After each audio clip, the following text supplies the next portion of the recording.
Got quite a show for you tonight. The first thing will be Iran. Did Trump just surrender? Did he just give up the farm after we were getting closer and closer to victory? I have a lot to say about that. You might not like it. Also, we have a guilty plea today in the story that is national, international, the Daily Mail covering it today. 7-year-old Athena Strand, living on a 10-acre, beautiful, rural Texas, Wise County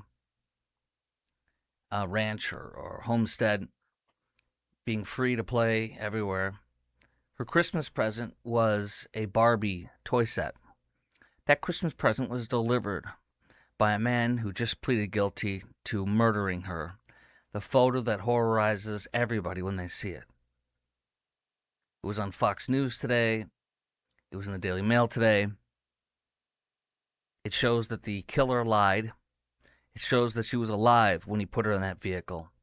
And then we have the Dallas Morning News saying one thing and other reports saying another thing about whether or not he sexually assaulted her. I have so much to say about this case. We also have, Nazigate. All these people pretending like it's the end of the world because some people at a Dallas Stars game may have done Nazi salutes, acting like it's Hitler invading Dallas. I cannot wait to get into that with you, too, as that continues to unfold. And then a vile pornographic book, and I am not prurient. I am not, I'm a evangelical Christian, Southern Baptist, but it doesn't mean I'm prurient, if that's right, where holier than thou, and I've never seen vile things, and overacting or knee-jerking on stuff. But this is a vile, pornographic, incestual book that is mandatory for Wylie East high school students in the Wylie ISD school district here in Dallas-Fort Worth, from Tony Morrissey, the late Tony Morrissey. I'll share the detail. I'm going to share graphic details from the book because you have to hear what's literally these students are being forced to take. And then a few other things about Camp Mystic.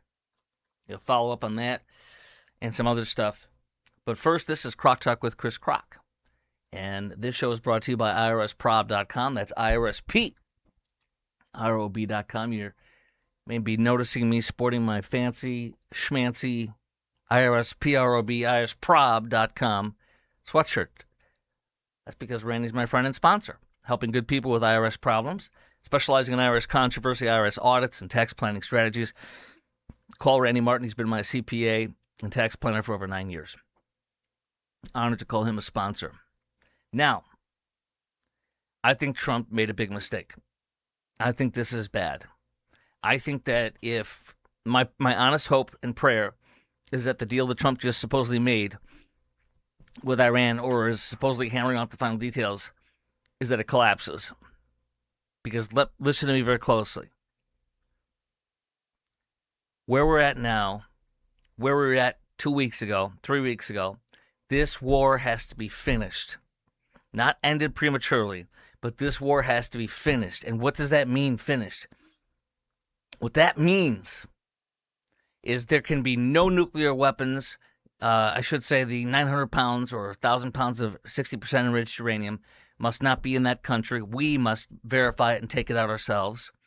None of the terrorist regime, apocalyptic terrorists of the mullahs, none of the remnants of the regime at the hierarchy towards the top, obviously not the foot soldiers, must remain. They must all be removed, flee, or be killed or jailed outside of Iran. The people who 85 to 90% of the people have no problem with with Israel. They don't hate the Jews. There are many Jews that are that are from Iran and or from Israel, but also in Iran, and there is no complications here. The people of Iran are educated. They have college degrees, most of them. They are repressed by a tyrannical Islamist regime, and they have no problem with us either. they have to be able to get their country back. We're not installing dictators, but we need to make the conditions good for them to get their country back. And I just feel that Trump was too eager to make a deal because the price of oil has been so high and gasoline has gotten so high and things are so expensive and his poll numbers are crappy. But you did it, Trump, and I'm glad you did. But you have to finish the job. This will be it'll be worse if we don't finish the job than if we didn't do it to begin with. So that's my big take, first of all. And then also got the left saying, towards the beginning of the day, we need a 25th Amendment. Trump's, going to blow up and demolish the Iranian entire civilization, he said. It's the same thing when he said that we're going to take Greenland. I love that take. We're going to invade Greenland. It's the same thing. Everybody knows that he is hyperbolic, and it's part of his leverage in negotiations. I don't even think the Democrats believe that he was truly going to wipe out humanity. I think this is an all-in act. It's a kabuki theater show. So I think that's the same thing he did when making those statements. It didn't bother me at all. It's a little bit heavy, but it's who he is. And then, so they call him earlier today, they call him, 25th Amendment, dangerous. He's going to wipe, Israel off the map, or Iran off the map, or, destroy the civilization. And then later on today, now they're saying he's Taco. He either is afraid and caves, or he is crazy, but you can't do that in 12 hours unless you have Trump derangement syndrome, which these people do. That's what's kind of funny. But my prayer is he will not take the deal. My prayer is that he will finish the job. And my prayer is that we take Carg Island so we can control the oil. And we, of course, have control over the Strait of Hormuz and the Red Sea. And that the radical mullahs and their ilk are deposed, period. They can keep their billions. It's called Billionaires Row in England, in London. And it's all the Iranian regime money and their relatives and such. The same thing happens with, as you know, we got, I think, 2 of Qasem Soleimani, the IRGC, Iranian Revolutionary Guard Corps head that Trump blew up in his first term. His nieces or whatever have been arrested and are being held by ICE. Good. Absolutely good. And by the way, if they dress the way they dress here in all their social media feeds, they would be slaughtered in Iran. Well, maybe not because of who their uncle is, but everyday women would be slaughtered for that. Here's the deal that Trump says that at least the Wall Street Journal says they preliminarily agreed to. A permanent end of hostilities. Guarantees U.S. and Israel won't attack Iran again. I don't like that. Ceasefire agreements include Israel's war with Hezbollah in Lebanon. Well, are they going to stop? Because they're terrorists. I don't trust them. Do you? I don't trust Iran. They lie about everything. All they do is stall. This is another 2 weeks of stalling. By the way, General Jack Kane, retired, Fox News contributor, love the guy. He was saying today just what I was thinking, that this is bad. He didn't say it that way, but he said it a little bit nicer, but it's bad. We shouldn't stop. This is doing what Iran is an expert at doing, stalling so they can reconstitute their weapons and attack. Finish the freaking job. We have not won. We have not finished the job. We have not defeated them. Ceasefire agreements, going on. Number 4, all sanctions on Iran should be lifted. Not if they're in power still.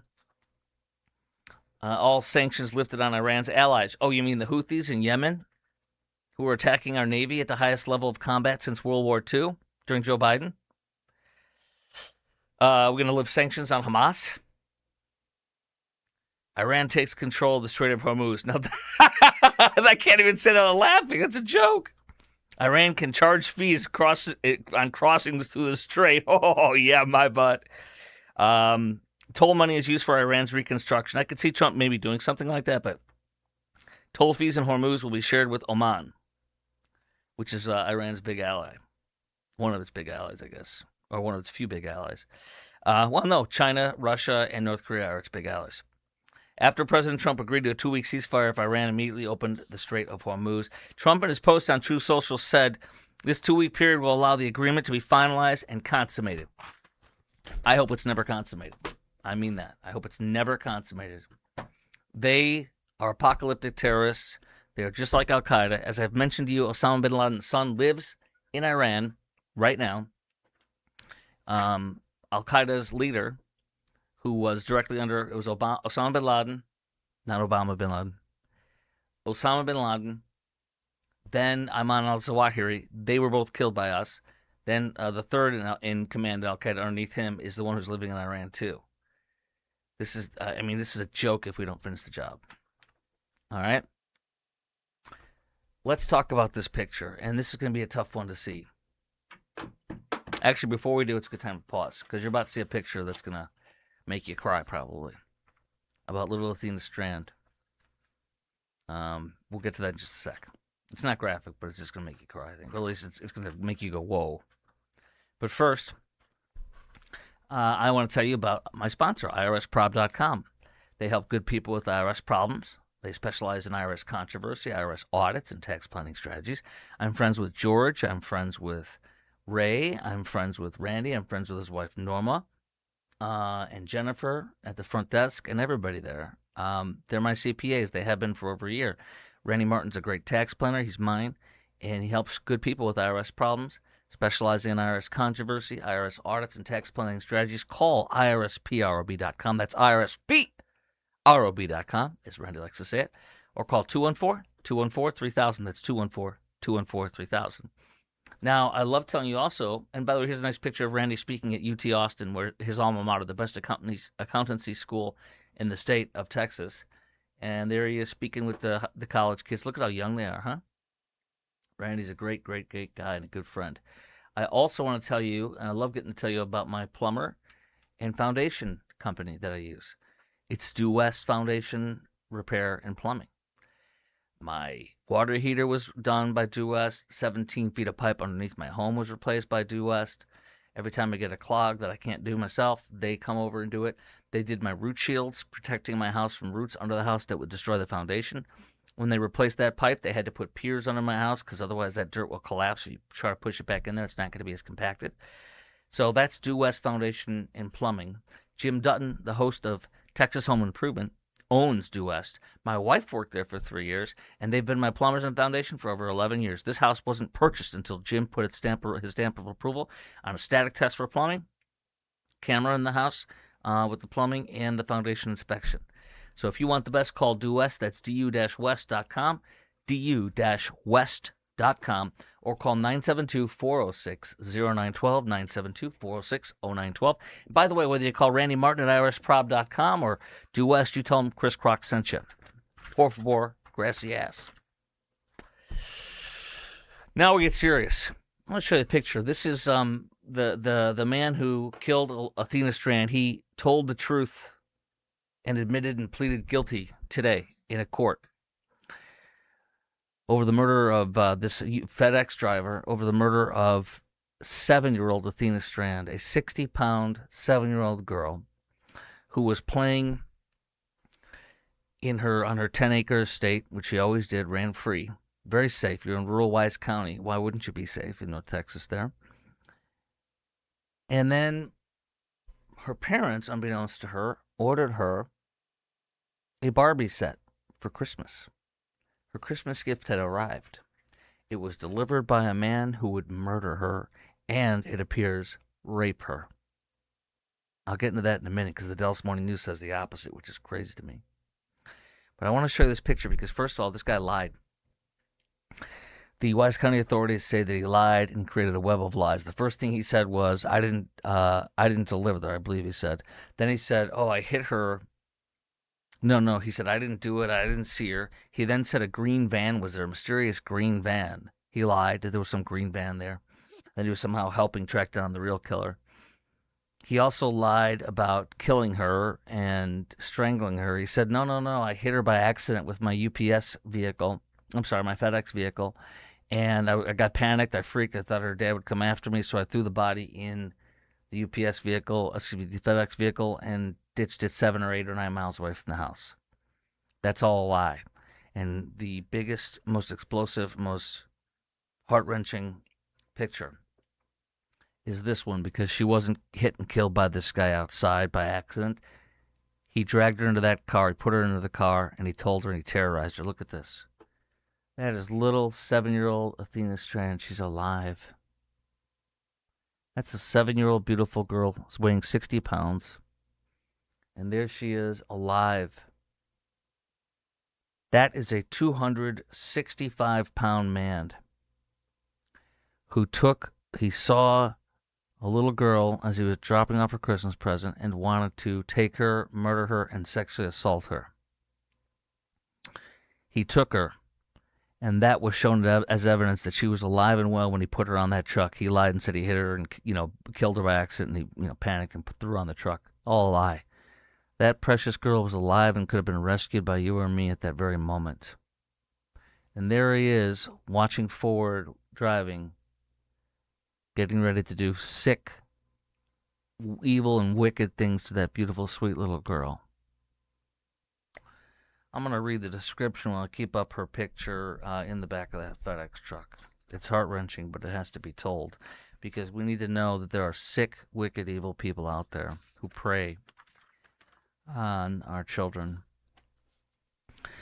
This is from reporting from the Dallas News. Actually, let's start out first with the Daily Mail's reporting. He abducted and killed her while delivering her Christmas present. Wise County DA James Staten warned the jury would be shown the video from the day of the killing, which allegedly depicts the moment she was strangled to death. Although the camera was covered during the murder, watch this. He covered the camera during the murder. Audio, the DA said, audio was still captured by the device while he brutally killed her, strangled her, and purportedly sexually assaulted her. He was delivering this, quote, "You can be anything Barbie" to Strand's father and stepmother's house in Paradise, Texas. Somebody covered up the camera because they don't want you to see, said the DA. Guess what? Audio is still running, and you're going to hear it. You're going to hear what a 250-pound man can do to a 67-pound child, he told the court. And when I say it's horrible, I mean it. He says, I've been doing this for 25 years, and I promise you, buckle up. The defense for this sick man who pleaded guilty for murdering her today says, he has Asperger's syndrome. His mom drank a lot and was a stripper, and he could have had some fetal alcohol syndrome type stuff, even though there's no proof that I'm aware of on the second one. The former sheriff testified at 12:41 p.m. on the day of that the body was found in the Trinity River. And this is where the Dallas Morning News, I think, is just horribly wrong, and it makes me angry. The Dallas Morning News, in their report today, says there was no evidence of sexual assault. Wrong, says the former sheriff of Wise County. He said in testimony, today at 12:41 during the testimony, Athena's nude body, the sheriff says, former sheriff says, Athena's nude body was found in an area of the Trinity River called Bobo Crossing, which is 13 miles away from her home by car. Prosecutors have indicated there is DNA evidence of sexual assault. Dallas Morning News, you pissed me off. Excuse my language. You said there's no evidence of sexual assault. Well, the former sheriff says, and prosecutors have indicated, there is DNA evidence of sexual assault. The only thing that man on the right of this picture needs is hard power, just like a terrorist. Put him in the ground. He has pleaded guilty in hopes that he will not get the death penalty. This is a capital offense. Murdering anybody under 10 is a capital offense. Allegedly sexually assaulting her. Put this sick, wicked, satanic man in the ground, please. I am praying for the jury to put him in the ground. And I ask you to pray to put him in the ground. Some ignorant Christians will tell you that inauthentic Christians will tell you the death penalty is ungodly and unbiblical. That's a total lie. In Romans 13:1, it's not a long chapter, read it. St. Paul writes that if you obey the laws of the land, you have nothing to fear. But if you disobey the laws of the land, you have everything to fear, because God installed a government, whether we like the government or not. By the way, he even installed Barack Hussein Obama, our former president. Because God gave the government the sword for a reason. You should fear the law, the government if you are violating the laws of the land, Paul said. And the sword is given not to tickle you, but to cut your freaking head off.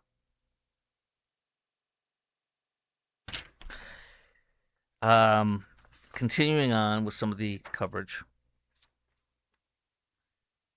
This is also very telling about how the sheriff says, and the prosecutors are hinting that he sexually assaulted her. There's DNA evidence. I don't know why they didn't bring that in. I wonder if it's because it wasn't rock solid and they didn't need it to put him in the ground.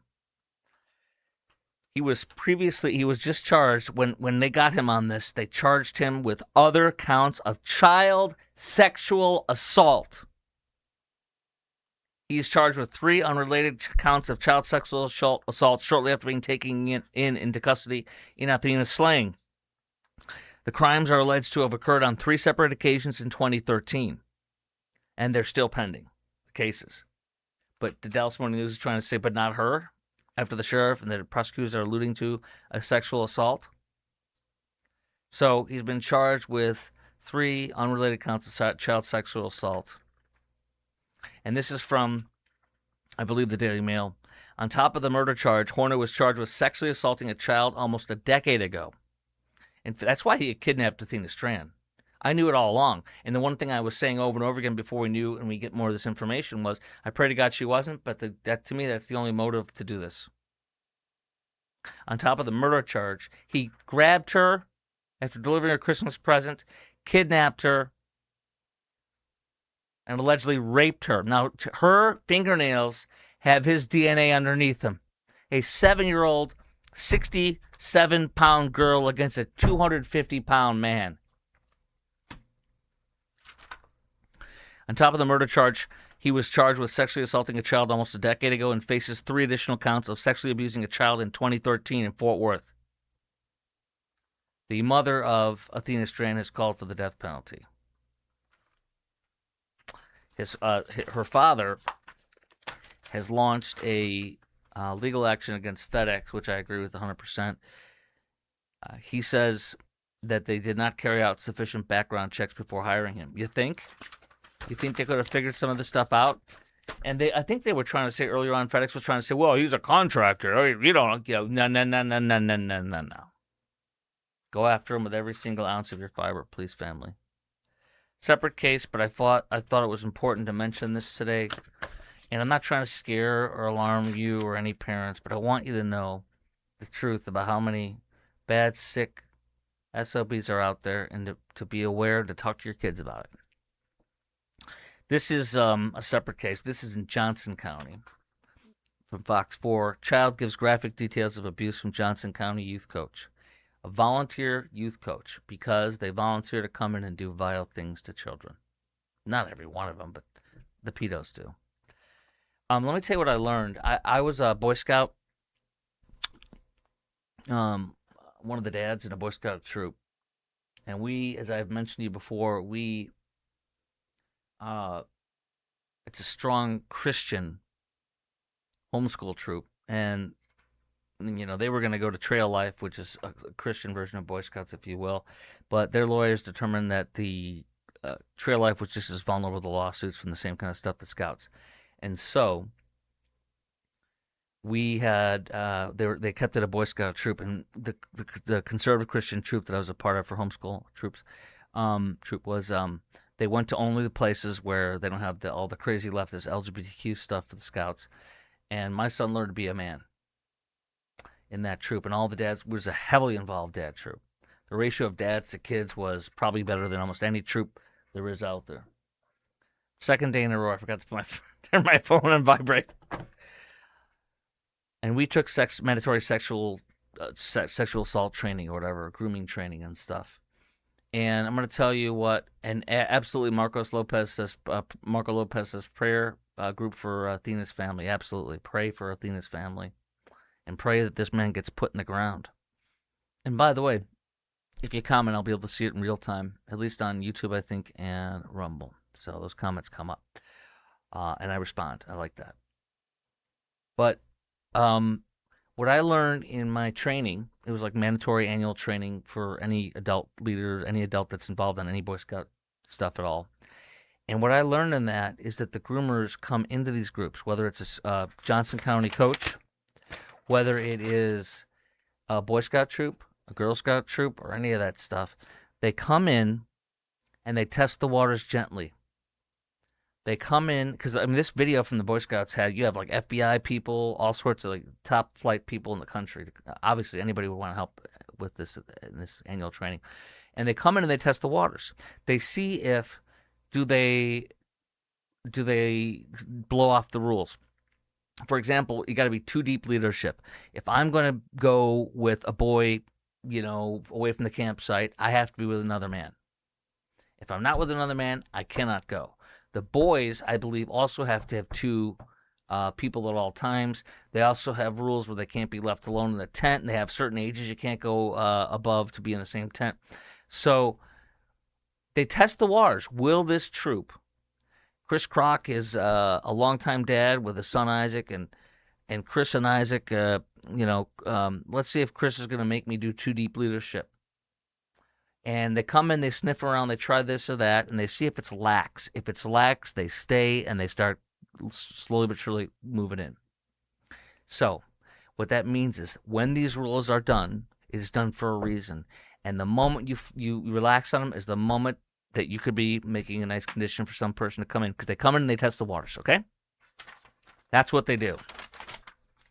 Serious stuff. Okay, now this is... I had been taking heat from some people, and I understand why you might think that. Let's see if I have the stars thing. Do I have it here anymore? Oh, here. Yes, I do. Good. Okay, because I'm going to play the video, and it appears that you have the stars, and I've been to Stars game, but I'm not one of these season ticket holders, and I don't know all the isms, and so there's something they do when they score, and they play Pantera puck off, and they do some kind of a thing where they go like this, or I don't know how it is, like a hammer or something. I don't know how it goes. And so some of these guys appear to be doing like a Hitler thing. Are they intentionally doing it? Are they trying to do it because they're trying to make people freak out? Are they doing it because they love Hitler and want to kill all the Jews? I don't think so. Is it for sure 100% Nazi salute? And if it is, what are their intentions? Are they dumb kids being stupid? Or are they genuine Hitler fanaticals? They're not freaking Hitler fanaticals hanging out at a Dallas Stars game, number one. But I'm going to play you the video. I'm going to read the coverage here, and then we're going to talk. And by the way, what got me upset, too, is the lady who recorded this. She's right there. She didn't say anything. Hey, guys, are you Hitler saluting? If you're going to record these guys, why don't you just walk up to them, it's a woman, and say, hey, are you guys doing Hitler stuff? What is that real? Are you really doing it? You know what I mean? And no, she stays back. She edits it kind of selectively. There's no audio in it. And she just assumes it's 100% Hitler, and these guys are Hitler's SS troops. I'm going to play the audio. I think there's been a total overreaction. I think we need to have the people, I think it's best to ask them what they were doing and what they mean and why they did it. And I think that people are acting like people are dying over this. They're acting insane. And this, let me just say, this guy's quote is exactly it. I was reading the Dallas Express coverage of this today, and here's a guy whose comment is exactly what I've been trying to get at. He says it better when I couldn't say perhaps. But first, let's play the video. No audio, by the way. You see people pumping their fists. And there's like, what, 3 guys that may have been doing a Hitler-type sign? I don't know. It's quite possible. Some people are mad at me like, are you blind? Hold on. Here's what my notes from the Dallas Express reporting on this today. It's 12 seconds. The Stars have banned the guy that they found out who was a ticket buyer. And I think that's fine. If they want to do that, it's their right to do it. It coincided with the team's goal song "Puck Off" by Pantera. They banned the guy individually, indefinitely, which I'm fine with. But this is it right here. This guy's comment. I was like, finally, somebody says exactly what I was trying to get at. Wow, thanks for saving us from the Nazi super soldiers in the upper deck. Just watch professional soccer matches in Europe and South America to see what real fans act like. There are chain link fences to separate fans from tearing into each other. Fights in the parking lots where someone gets knocked out and they still get brutally head stomped. Stay the hell out of local bars and pubs if you don't want a beer mug smashed over your head by some soccer hooligan, quote unquote. Stop worrying about decorum and quit being so fragile. Oh my gosh, oh my gosh, ah! The Nazi salute was in bad taste, but nobody died. That's exactly it right there. That's exactly it. I don't care if the AAC bans him for life. I don't care. But these people and the news are acting like the liberal leftist news, like Channel 8, are apoplectic. Apoplectic over it. Dallas Morning News, apoplectic over it. Oh my gosh. Oh my gosh. Now, Wylie ISD. And I'm going to get more. I'm not going to do it justice as much as I want to. I'm going to do some of it right now. But I'm going to get more in-depth into it. This is a new big thing in Wylie ISD that's going on, and I think it's for the right reasons. What I really want to do is this complaint about a book that they're making people read and do a report on, and they're saying, well, no, we're not making you. You don't have to read it if your parents don't want you to. But what I'm hearing from students and parents is that the assignment with this is mandatory. So, well, you don't have to read the book, but if you don't, then you're supposed to do a report on it. Well, how can you do a report on it? Now, we'll learn more details in the coming future, in the coming days and weeks. But I want to hit this because this is a book by Toni Morrison. My understanding is she was an extraordinary leftist. Like Hussein Obama, former President Hussein Obama, and Mrs. Hussein Obama, loved her, of course. And this is at Wylie High School. And it's Toni Morrison's 1977 novel, Song of Solomon. Now, there are Bible references throughout the whole book: Pilate, Hagar, Ruth, 1 Corinthians, Magdalene, as in Mary Magdalene. However, Morrison deliberately twists, subverts, and perverts these sacred biblical stories and themes for ironic or critical effect. I totally agree with what little I've read about it. And yes, the literary approach constitutes a form of heresy against Scripture, inverting biblical morality and presenting grave sin as normative or even celebratory. I think that's accurate. But again, I'm not holier than thou. I'm not so, cover my virgin ears. That's a false. I'm the exact opposite. But I want to read you excerpts. And perhaps at the next Wylie ISD school board meeting, in addition to saying they need to fire Wylie East principal Tiffany Doolin, who I believe allowed 4 Islamists to go in and proselytize and pass out Qurans, hijabs, and understanding Sharia pamphlets. I might also read these excerpts. It'll be fun to watch them say, you can't say these things. Well, what do you mean? It's in your high school classrooms. This is what Toni Morrison's book, Song of Solomon, has. Eroticized breastfeeding of a 4-year-old milkman. A 4-year-old milkman. The character's milkman. It's a 4-year-old who's breastfeeding. Okay, now, Marcus Lopez says, as a Wylie parent, I am asking for this book to be removed. And I say amen. I would too. Here we go. This is the 4-year-old who is breastfeeding with his mom. She eroticizes it. Ruth treats daily nursing as one of her 2 secret indulgences and sexualizes it for her own fantasy pleasure while her bored 4-year-old son nurses. Exposed, quote, it behaved as though it were herself. So let me start over. The son comes reluctantly, sees the breastfeeding as a chore when he nurses. Exposed, it behaved as though it were itself a plant and flourished into a huge suede gray flower that throbbed like fever and sighed like the shift of sand dunes. Patient, restful, and still, she sat in this room, holding her son on her lap, staring at his closed eyelids and listening to the sound of his sucking. He was too young to be dazzled by her nipples, but he was old enough to be bored by the flat taste of mother's milk, so he came reluctantly as a chore. She felt him, his restraint, his courtesy, his indifference, all which pushed her into fantasy. She had the distinct impression that his lips were pulling from her a thread of light. It was as though she were a cauldron issuing spinning gold, like the miller's daughter, the one who sat at night in a straw-filled room, thrilled with the secret power of Rumpelstiltskin had given her. Here's another example. A character named Macon's graphic memory of undressing Ruth and sex. He recalls their early married sex life in a fetishistic detail. Here's part of the paragraph describing untying corsets, snaps, and ribbons.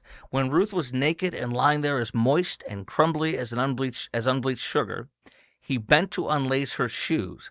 That was the final delight. For once he had undressed her feet, and had peeled her stockings down over her ankles and toes, he entered her and ejaculated quickly. A high school material? She liked it that way. So did he. And then here's another one. Henry Porter's drunken sexual rant and threats.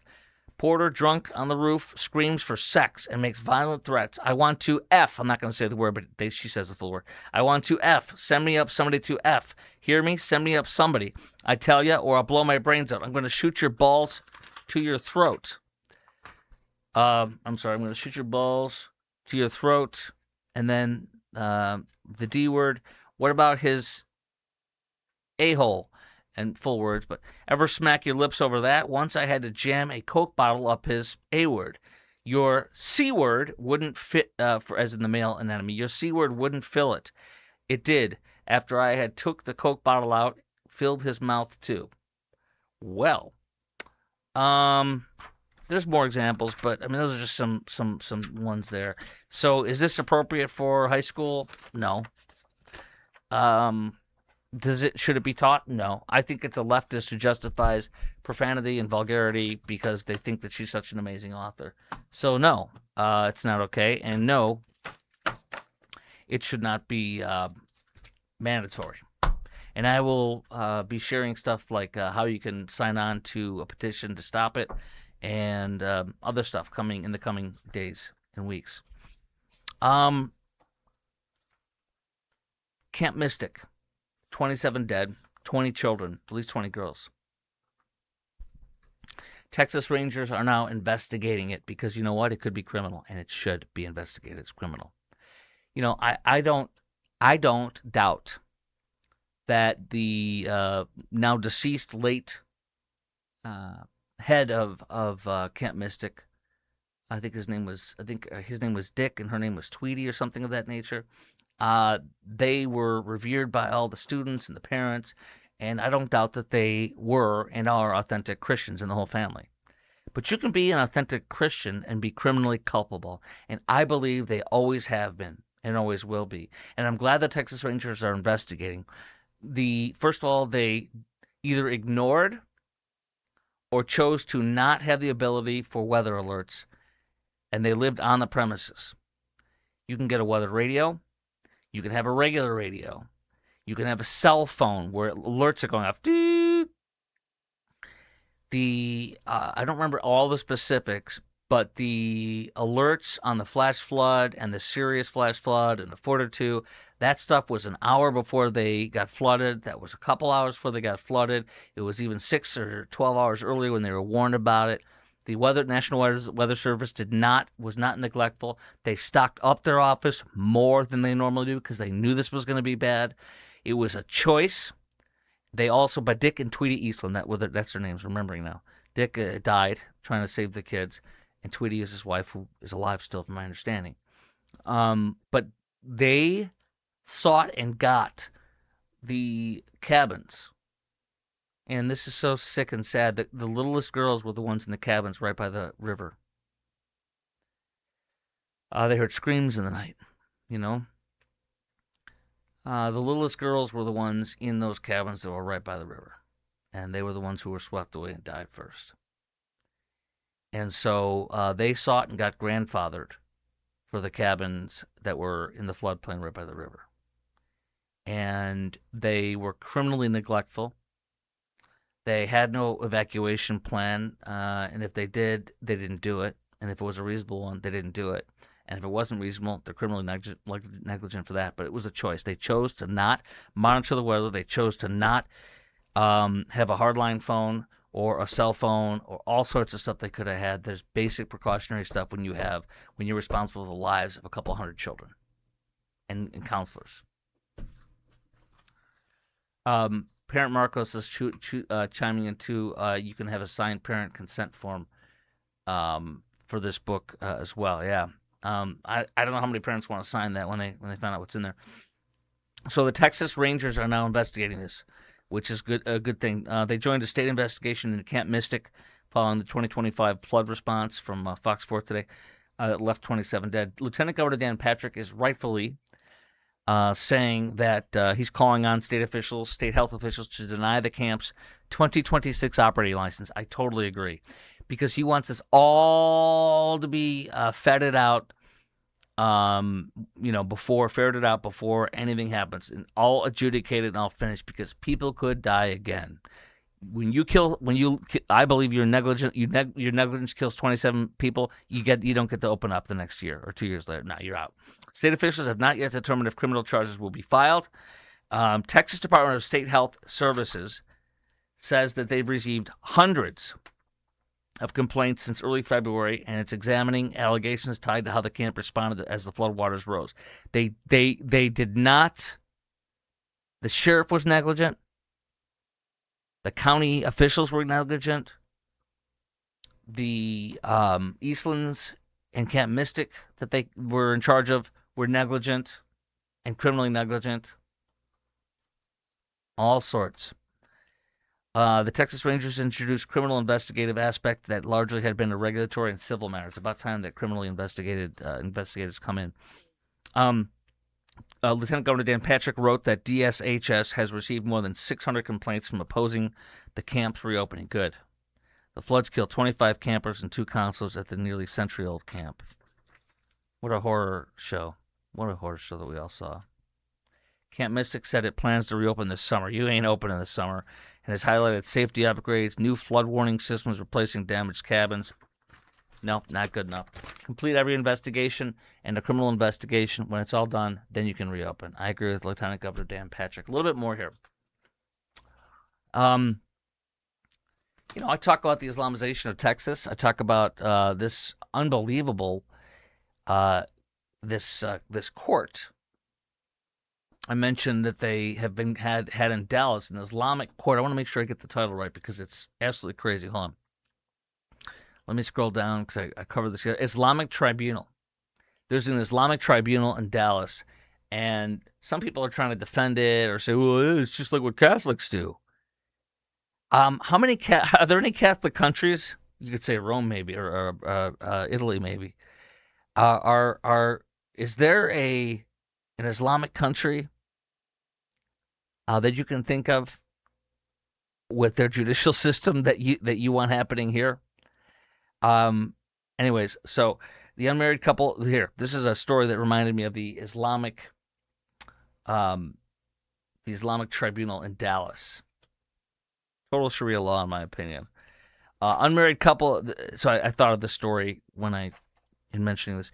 Unmarried couple who had sex receive an agonizing 100 lashes for having sex out of wedlock. 100 lashes as each as part of Sharia law group caning punishment, which saw one woman whipped until she fell unconscious. So this is what we can look forward to with the slow but sure Islamic takeover, or maybe more fast forward Islamic takeover of North Texas. New Alamo battle film in the works from Taylor Sheridan. This is awesome. I read, and I highly recommend you read it. I read James A. Michener's Texas. I think he died in the 90s or early 2000s. James A. Michener was a prolific author, and Texas is the most incredible book you could ever read about our state. Well, maybe there's more, but that's mine. How often do I read a book that's that thick? Almost never. But it was that good, and it made me feel so much closer with this great state. And Taylor Sheridan being more of a conservative filmmaker, Fort Worth raised, that he's going to make a film about the Alamo. It'll be in the Alamo Visitor Center and Museum in their 4D theater. He said yes immediately when Lieutenant Governor Dan Patrick reached out to him, and I couldn't be happier. I love our history. I love our state. I love the Alamo. I love that I get to film in San Antonio regularly, in Houston as well. and sometimes in Dallas. But God bless our state. Oh, I got a couple of videos to play for you, too. Let's see here what I got for you. Okay, this is great. This is... Oh, wait, first let's play this. This is a trans guy. This is a guy who had to go... The law changed, and you have to... you can't lie on your driver license and say you're a woman when you're a man. And this is a trans guy who went over and it's Kansas. Kansas has a law which is righteous, like we have here in Texas, I'm sure we do, that says you can't, if you're a man, you can't say you're a woman on your driver license. So here's this trans guy, this guy in a dress, not trying to be mean, but here he is. Let's just watch this. How are you feeling? Depressed, she's scared, associating pretty hard right now. Had thoughts about kicking up a fight here, making a fuss, asking them to not follow this. What was that like? That was pretty wretched. I feel like it was harder because the woman working there was sympathetic. What'd she say? I said when I had to sign saying I attest that all of this information is true under pain of perjury, I said, I'm going to be committing perjury when I sign this. That I can't agree to this. That she said, I know. But it's the rule and I have to follow it. I'm not hurting anybody. I'm not threatening anybody. No one is safer because I have to take a day off work to go to the DMV and get a license with the wrong gender marker on it. The wrong gender. So I tweeted out, I retweeted that with a little caption. I said, poor fellow. Poor guy. Not trying to be mean, but dude, you're a man. Reach down there and you know what you are. No offense intended. This from the Dallas Morning News. How many Texans buy guns? Curious Texans investigates. How many Texans buy guns? I know the answer to that. Not enough. It's snake season in Texas, says the Star Telegram. What to watch for? I'm telling you, when I read this, I'm like, holy crap. It makes me think twice, 3 times, 4 times about any time I reach down to pick something up in my backyard or whatever. Which snakes should I watch out for in this Texas summer? It's snake season, sneaky snake. Remember that Mad TV thing, skit? And he's like, you sneaky snake. Which snakes should I watch out for this summer in Texas? There's 4 main venomous snakes. Rattlesnakes, copperheads, cottonmouths, coral snakes.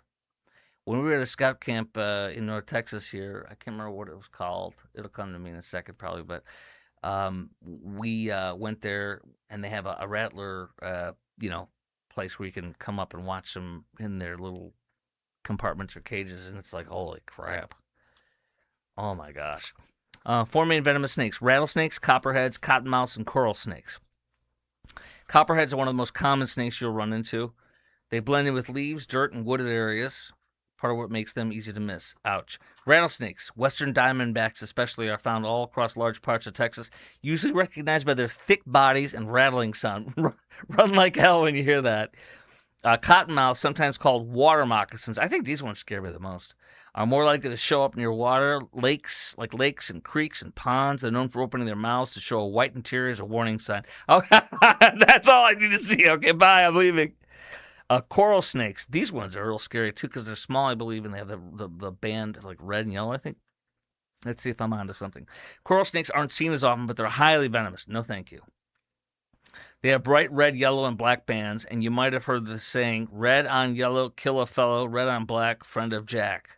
Well, I'm not going to figure it out. If I see anything that looks like anything like that, I'm not going to go near it. I'm going to run like heck. And they talk about non-venomous snakes like rat snakes and bull snakes. Man, I see any snake, I'm out. And then finally, speaking of animals and everything else, we will close. Oh, no. I have a video to another video you have to see. It's really great. Really great. From HEB, and they have labels on the snap areas where it's great. I'll get into that in a second. But illegal alien arrested in Parker County cockfighting case, animal cruelty case. I'm shocked. An illegal was doing cockfighting and horrible, horrible things to these birds in Parker County. I'm shocked an illegal was doing that. Okay, this is my favorite video of the day, I would say, possibly, at least fun one. This is HEB, and they label now on the aisles, no longer SNAP, a.k.a. food stamps, eligible. They have these big labels, stay away from the good stuff. Here we go, watch this, this is great. Look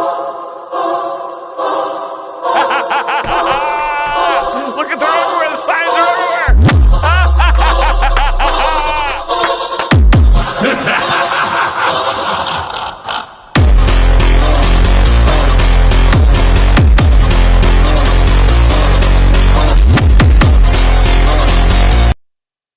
The signs are absolutely everywhere. Sorry, that was a little too loud. I couldn't turn it down. All I could do is turn it up. But signs all over the place. Food no longer food stamp.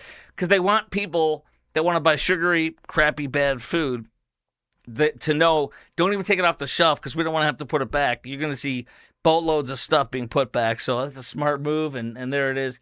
God bless Texas for restricting these things and for the FDA under, or USDA under Trump. And Dr. Mehmet Oz. This has been Croc Talk with Chris Croc, brought to you by IRSprob.com, IRSprob.com, helping good people with IRS problems, specializing in IRS controversy, IRS audits, and tax planning strategies. Randy Martin's my tax planner and a CPA. He should be yours too. Check him out,